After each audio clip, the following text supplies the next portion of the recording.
நான் என்ன பண்ணுவேன், இந்த கடவுளை பார்க்கணுன்னு சொல்லிட்டு 48 நாள் அலைஞ்சேன்னு சொல்கிறேன்ல, டெய்லி அங்கே போய் உட்காந்துனே இருப்பேன். ஆடி மாதம் அது.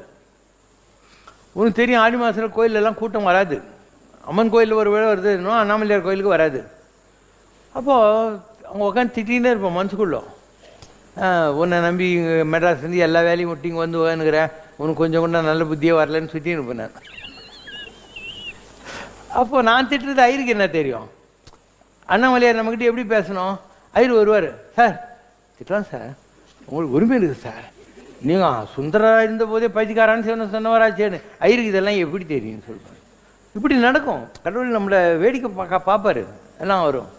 அதுக்கப்புறம் ஒரு நாள் வரும், அண்ணாமலையாருக்கு உங்கள் மேலே ரொம்ப ஒரு சந்தோஷம் சார், இல்லைன்னா நான் இந்த கோயிலில் 40 வருஷமாக இருக்கிறேன், இந்த மாதிரி டெய்லி ஆடி மாதத்தில் கல்யாண உற்சவம் நடந்து நான் பார்த்ததே இல்லை சார். நாங்கள் இருந்த அத்தனை நாளும் டெய்லி கல்யாண உற்சவம் நடக்காங்க.